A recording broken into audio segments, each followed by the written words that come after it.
KSJE is supported by San Juan Regional Medical Center, a community-owned and operated hospital. Here for you when you need us. From emergency care to routine checkups and screenings, caregivers are here and ready to provide the safe, high-quality care you need close to home.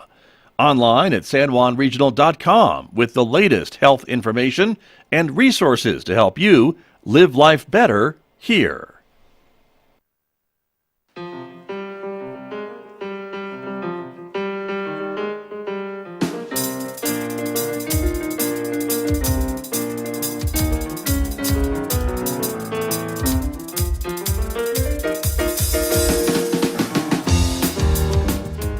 "11 minutes past 8 o'clock. It is Wednesday morning, April the 13th, 2022.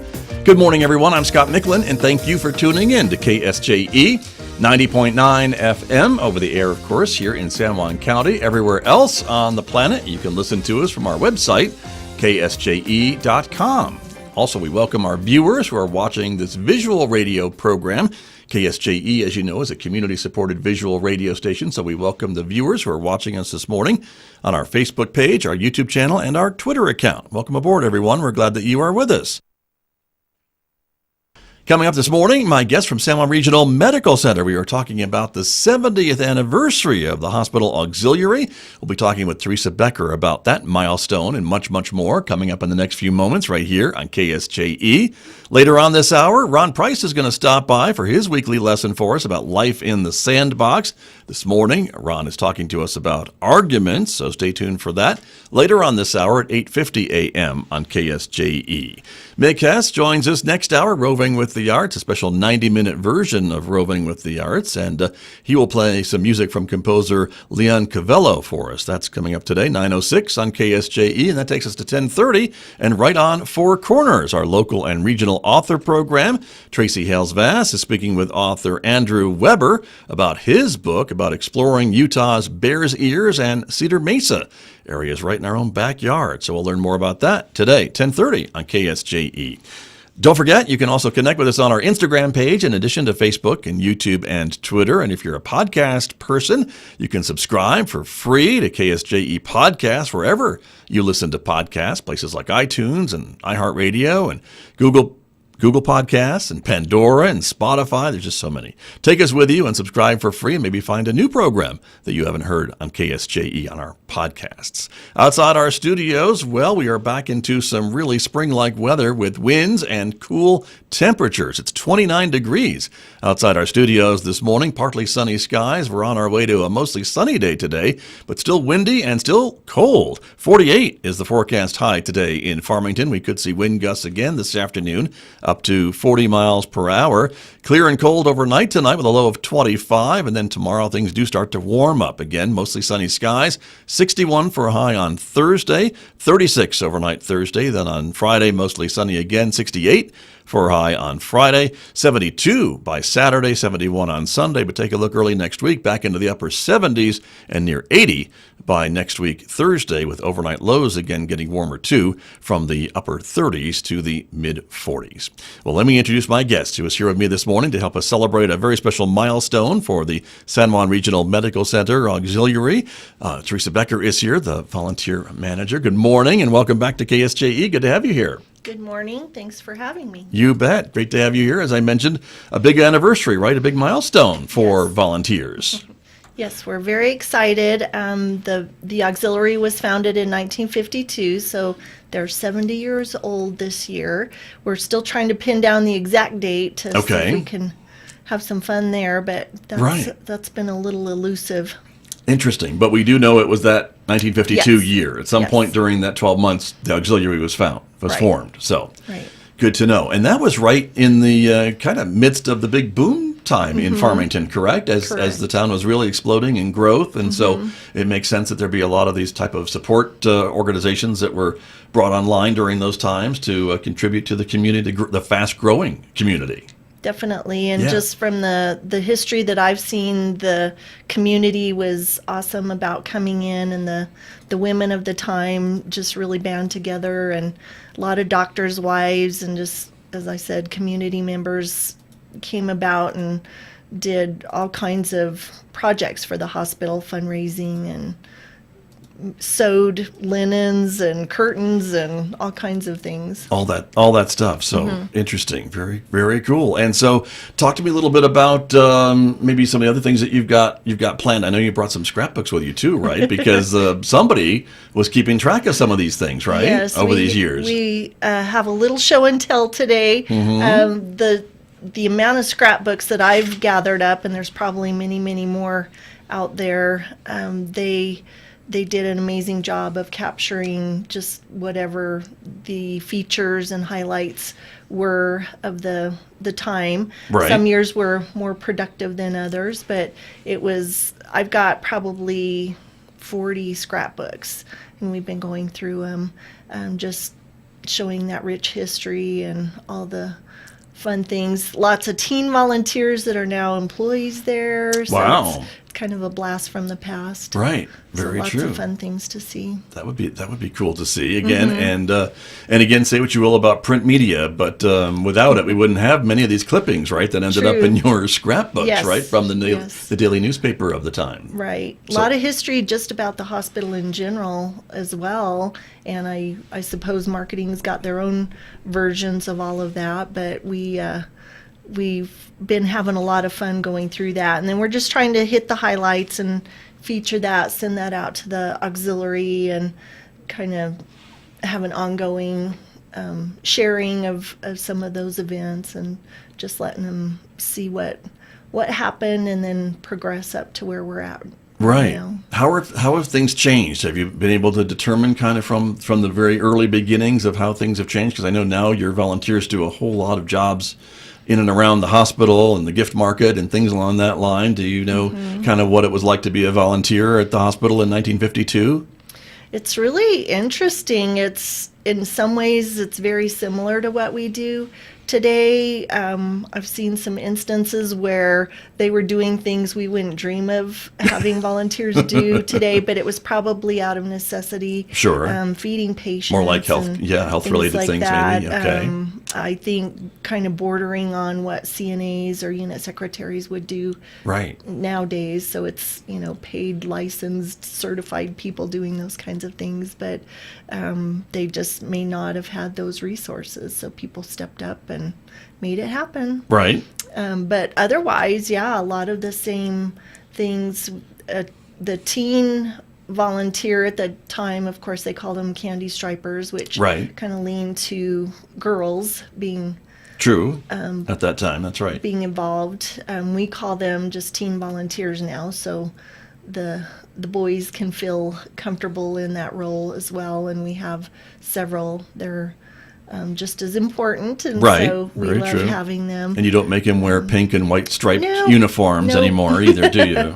Not so much these days. Okay, good, very good. And so, so today, give us kind of a snapshot of the volunteer organization at the hospital. How many folks do you have volunteering at San Juan Regional? We have about 40 right now, which is certainly a lower number than we've been accustomed to over the years. That's the product of COVID, unfortunately. Right. We may have some additional folks return to us that have just kind of been waiting and seeing what happens with COVID, but we're certainly opening back up. We're excited about that.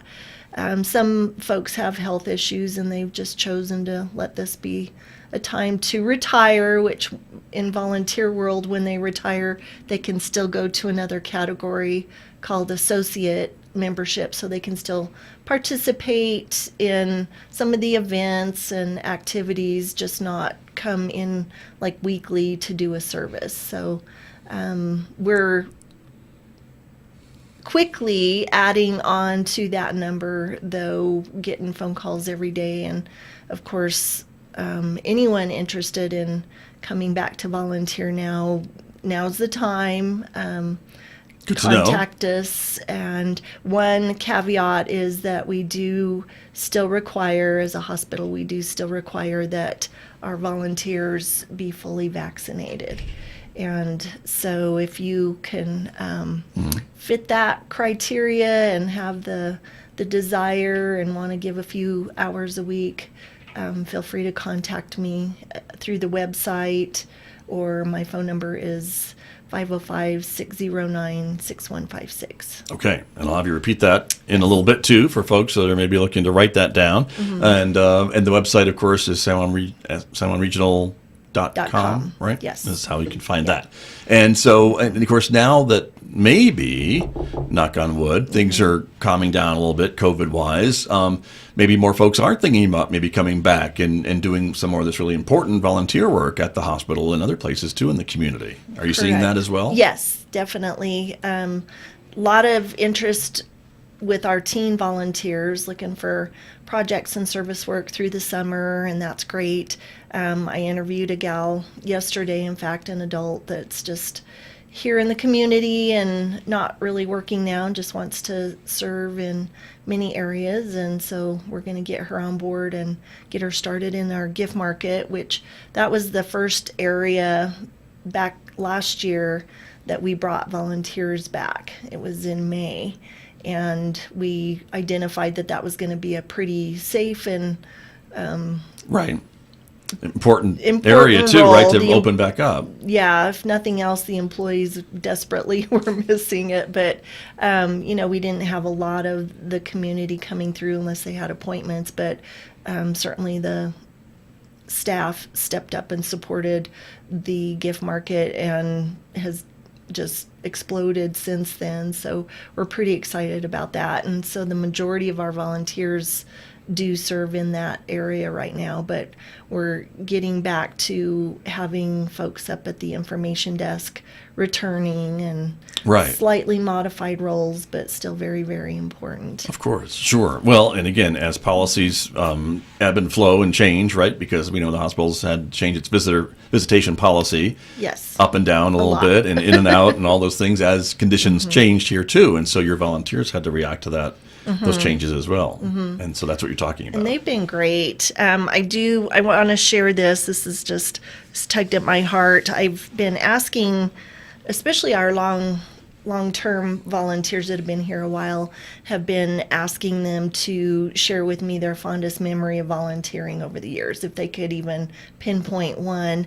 And so Martha Wilson, she's actually been with us 40 years now this year. And so we get to 40 out of the 50, then, right? Well, yes, of the 40 out of the 70. 40. Oh, it's 70. I keep thinking. Yes, pardon 40 me. out of the 70. Okay. Still impressive. Still impressive. Oh, yes. And she should be our poster child. But she wrote, if you don't mind me sharing. Not at all. In March of 2020, all auxilians were given a leave of absence from the hospital due to COVID restrictions. Then in May of 2021, after 14 months of absence, the mail service was allowed back, but only with restricted delivery sites. My first day back was greeted with surprised delight by several employees when they saw me back on the job. Quite a few went out of their way to come out of their offices and expressed their delight at having volunteers back again. Welcome back. It's so good to see you again. We missed you. We need you. Those were some of the things that were said to me on behalf of all the volunteers. It was so heartwarming to know that we are really appreciated and needed in the service we give and missed when we're not there. This shall remain one of my fondest memories in my auxiliary service, and it warms my heart every time I think of it. Aw. Isn't that sweet? That? Right. Of all the things that she could have shared, because I saw her picture a lot in all of those scrapbooks, and so, right. For 40 years. Yes, that she would. Yeah, she's a go-getter and has contributed a lot. So this is very special. Very nice. Well, and it kind of talks a little bit about how the employees really appreciate the work of the volunteers and miss them when they weren't there. Absolutely. Doing those jobs, and that's a good point, I think, too, is that the volunteers do save the hospital a lot of money. If they had to hire staff for some of these things that your volunteers do, that would really affect the bottom line, I would assume, of the facility, correct? Correct. Yeah, even through the 2 years or 14 months that they weren't able to come in, folks that had to pick up the roles that they were doing before, we just didn't let it go. We had to still, like mail service, you can't just ignore that. Right. So my department actually picked up the slack, and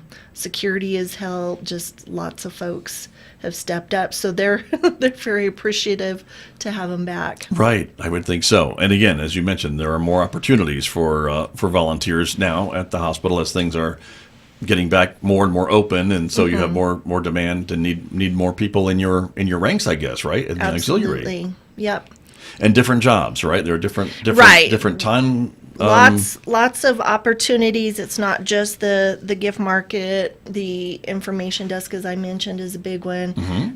We are trying to reestablish some roles more in the clinical areas to help offset the work that the clinical folks do. Just comfort measures like providing pillows, for instance, Sure. for somebody, or getting them a glass of water, things that don't take a license, or, we're not going to administer medication or anything like that. But, Right.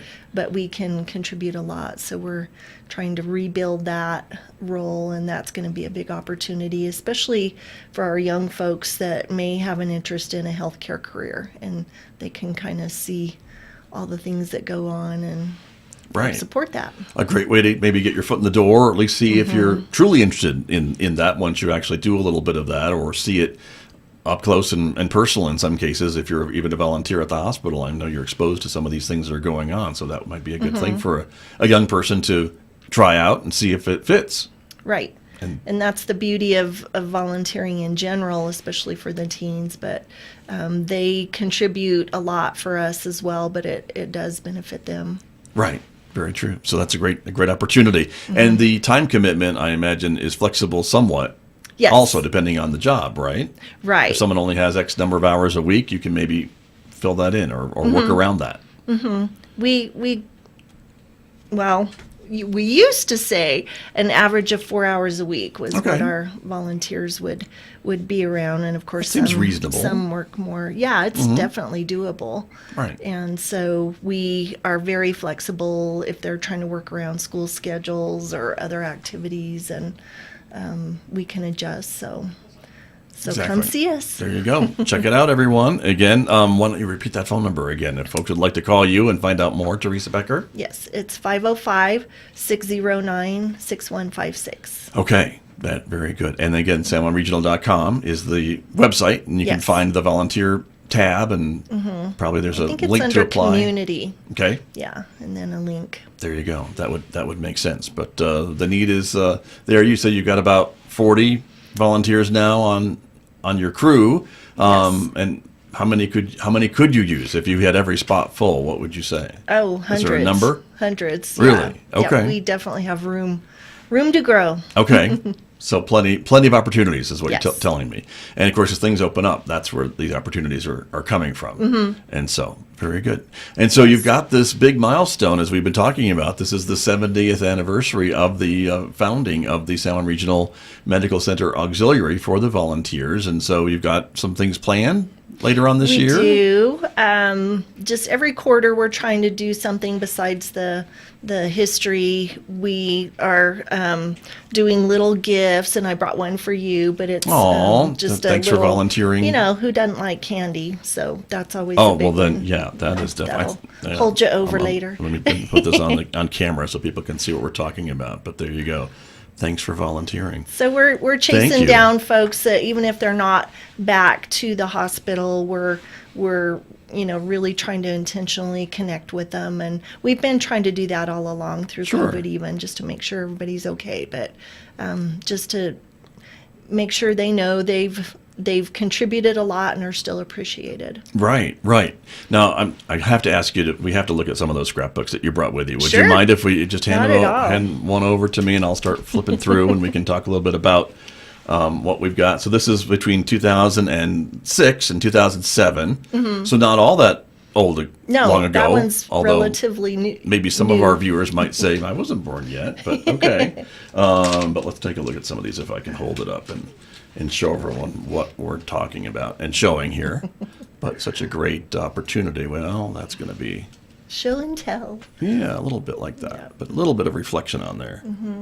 But these are some of the great volunteers who have been at the hospital for a while, right? And helping to do some of the jobs and some of the office chores and things along that line. Here's, let's see, a van that must have been donated at some point, right? Yeah, To the help. auxiliary purchased that van for the hospital, and I can get that over here. they use that to pick up patients needing to go to their appointments. So Nice. that was a big bonus. That's part of the reason the auxiliary is here, to do fundraising, and that's what our gift market is all about. And they provide equipment and stuff like the van for the hospital, and then educational assistance as well. Right. That's a great reminder, too, because that is some of the way that you're able to raise money to support the hospital, and then able to purchase some of these things maybe that the hospital needs some help purchasing for patients and staff and doctors and things like that. Right. And so that's an important thing. And I think people might be surprised that gift market does bring in,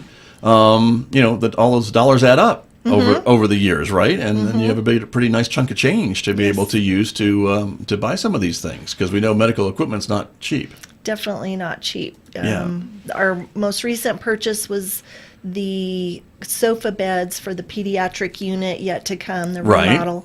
But we have kind of got a jump start on paying that out, and we're purchasing 12 beds for them, but that total is $54,000, and they're multi-purpose sofa beds. They turn into beds, kind of like the campers and stuff. There's tables that pop out and turns into beds and recliners. Nice. It's pretty slick. But That's pretty cool. we're And the pretty idea, proud. yeah, and we've talked about the remodeling of the pediatric floor, right? And what our plan for that. And the whole idea is, I guess, maybe a parent can stay Yes. in the room. Is that, and if necessary, that's kind of the idea, to have a sofa bed Right. contraption And they can, in the room. They can already stay. It's just not But the they're in a most chair, aren't comfortable. they? Yes, it's not the most comfortable environment. I feel really bad for them. So Right. that can't come soon enough. Right. A big difference for the pediatric Yes. wing of the hospital. So we're looking It's forward going to to be that. awesome. That'll be very exciting. You've got another scrapbook open, and yes. so this is a little bit more. Put a plug in for our pet therapy. Oh yeah, let's look at that. teams. Here we go. Let me see if I can show this a little bit better. They've started coming back, and they're focused on visiting staff right now, which is awesome, because our staff really need some TLC, and that has been a big hit. We just love the dogs and the dogs' parents. Right. So they do great service. They do a wonderful job, and this one's not dated, but it's more recent, maybe. Yes, Than the this other one? was 1996, I believe. Oh, okay. Oh, sorry, 2016. Okay. Had a 6 in there. Yeah, there you go. close. That's right. Very I'm good. in a time warp. But how fun to go through these, right? And Yes. and see some of these, again, as you mentioned, some of your student, maybe teen volunteers who are now employees at the hospital, and I'm Yep. sure they love to be embarrassed by those old Oh, photos yes. and things like that. Yeah, that you we're can. going to definitely take advantage of those. Bonnie Higgins is one that Oh, you're on notice, came Bonnie. to Okay. mind. Mhm. She was a teen volunteer. Now she's our manager of the pediatric unit. So, See? Yep. Okay. Yeah, And very so, exciting. so you put these on Facebook for maximum embarrassment potential? Is that the plan? We'll negotiate. Okay. All right. See what you get. Very good. Well, Teresa, I always appreciate you coming in and sharing all the great stories of the volunteer crew at the hospital, the auxiliary, and again, this really long, storied history of 70 years. Congratulations to Thank you. everyone who's been in part of the auxiliary. I mean, it's a lot of names, a lot of people. If you went through the whole list, I know. Yes. It's amazing, and all the things that they've contributed over those years too. So that's wonderful. We're proud of them. You bet. Thank you for coming in this morning. Thank you for having me. You bet. Great to see you. That's Teresa You too. Becker from San Juan Regional Medical Center, my guest this morning here on KSJE.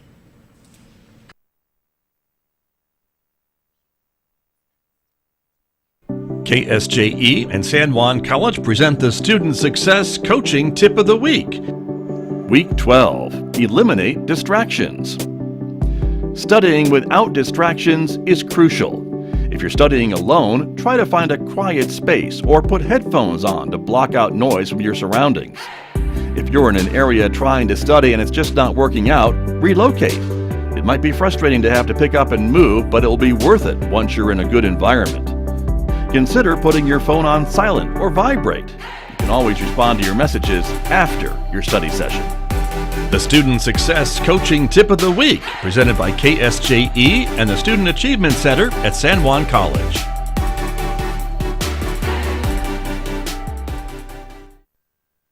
KSJE is supported by the Farmington Civic Center, bringing a full slate of entertainment to Farmington and San Juan County. Johnny Piers and the Muttville Comedy Dog Show, Thursday, April 14th at 7:30 p.m. The Farmington Civic Center, 200 West Arrington in downtown Farmington. Find out more online at fmtn.org/shows or at 505-599-1148.